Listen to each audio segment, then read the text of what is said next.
박미TV의 박미입니다. 제가 앉은 곳은요, 제주 JIBS 박미의 드림하우스라는 프로를 하면서 또 여러분들에게 서울에 올라가지 못하고 제주에 있으면서도 좋은 정보와 소식들 알려드리고자 제가 와 있는 곳은 촬영장입니다. 첫 장면 보셨죠? 범섬. 서귀포 서호동에 있는 범섬의 모습을 보신 것입니다. 제가 자주 가는 곳이기도 하고요. 이마트를 비롯해서 하나로 마트도 두 군데나 큰 것이 있고 교통도 아주 편리한 곳이기도 하죠. 이곳에 이제 평점을 제가 이제 설명을 하면서 두로 이렇게 프로그램 박미의 드림하우스를 하러 왔는데 여러분들은 아마 제주 프로다 보니까 못 보실 것 같고요. 제 유튜브를 통해서 그때그때마다 필요한 것을 올리도록 하겠습니다. 자, 오늘은 경제 이야기를 한번 해보도록 하죠. 블룸버그의 경고. 내년 한국 국가 채무 GDP 50%가 육박하는 국가 채무가 있을 것이다. 이런 경고를 블룸버그에서 했네요. 또 블룸버그뿐이 아니고 BIS 국제결제은행이죠. BIS의 경고. 한국 민간 부채 증가가 너무 빠르다. 이런 걱정의 소리를 했네요. 7년 만에 한국의 빚은 보통에서 주의로 BIS 국제결제은행의 리스크 평가가 나왔습니다. 굉장히 중요한 돈에 대한 중요한 이야기를 하는 그런 두 곳이기도 한데 그 외에도 골드만삭스 할 것 없이 많은 곳에서 한국의 빚에 대한 경고를 하고 있습니다. 빚에 짓눌린 대한민국.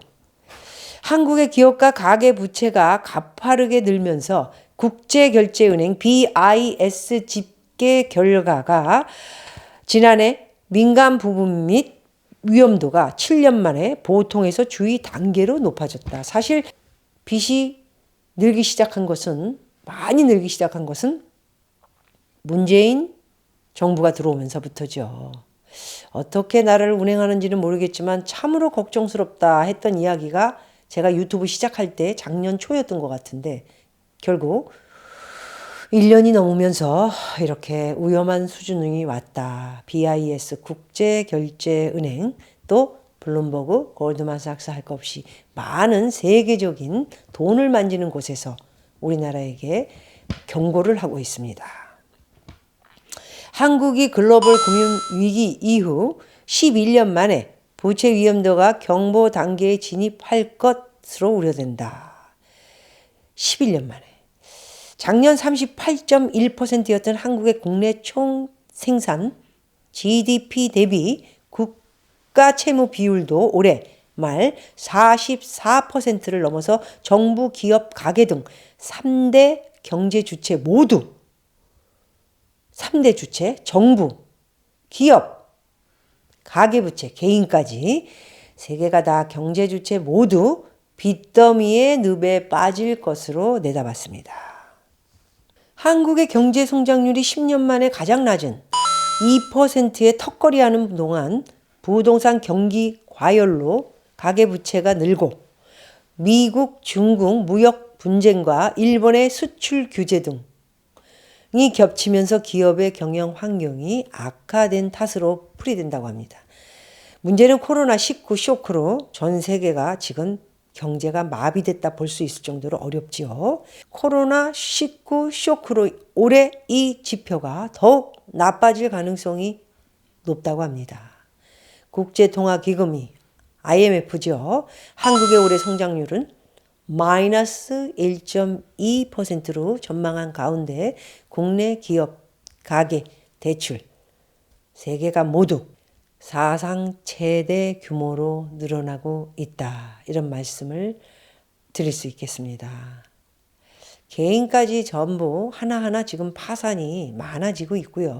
기업 또한 눈치를 살살 문재인 대통령 정권의 눈치를 보는데 이제는 그 눈치고 나발이고 없다. 빨리 사람 조종하자. 직원들 다 자르고 조정해야지. 안 그러면 우리 다 문 닫고 다 밥 먹고 살지 못할 거야. 이런 말을 하고 있는 것이죠. 마이너스 우리나라 성장률이 1.2% 전망은 수출을 해서 밥 먹고 사는 우리나라로서는 거의 거지가 되는 꼴이 아닌가. 뭐 있습니까? 망한 나라들 보면요. 그래도 자원이 있습니다. 우리나라가 있는 자원은 뭐예요? 바로 머리가 좋은 부모님들이 키운 우리 젊은이들의 나라를 지키고 있는 이 젊은이들. 이 머리가 좀 있는 사람들의 대한민국을 이끌어가는 그런 국민이 아직 남아있다라는 거 하나뿐이지. 자원이 있습니까? 우리가 무슨 뭐 성실합니까? 사실.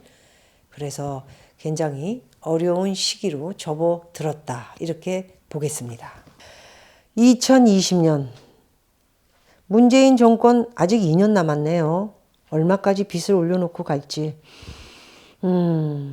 참으로 많이 걱정스럽습니다. 해서 여러분 많은 질문을 실시간 할 때도 이제 곧 실시간 한번 하려고 또 합니다. 실시간 할 때도 그렇고 이메일도 그렇고 많은 분들이 정말 이 부동산에 투자하려고 그러신 분들이 굉장히 많더라고요. 조금 hold down 하십시오. 그리고 waiting 기다리십시오. 저는 그렇게 정확하게 말씀드리자면 조금 더 맨날 3개월, 6개월 지켜만 보는 거냐 했는데 과연 여러분 작년부터 저에게 질문했을 때 작년에 집 산 분들, 올해 초에 집 산 분들 또는 저번 달에 집 산 분들 뭐가 좋았습니까? 집값 더 떨어지지 않았나요? 이럴 확률이 아직도 더 남았다라는 것을 여러분들에게 말씀드리며 준비하고 계신 분들은 질문에 제가 대답을 드리더라도 상당히 많은 계산을 하시고 좀 많이 기다리시는 것도 좋은 방법이라고 생각이 됩니다. 여러분 집 하세요. 그것은 수익을 어느 정도 남기신 분들이 있을 겁니다. 오래전에 산 사람들을 얘기하겠죠. 그분들에게는 또 한번 얘기하지만 수익 어느 정도 챙기십시오.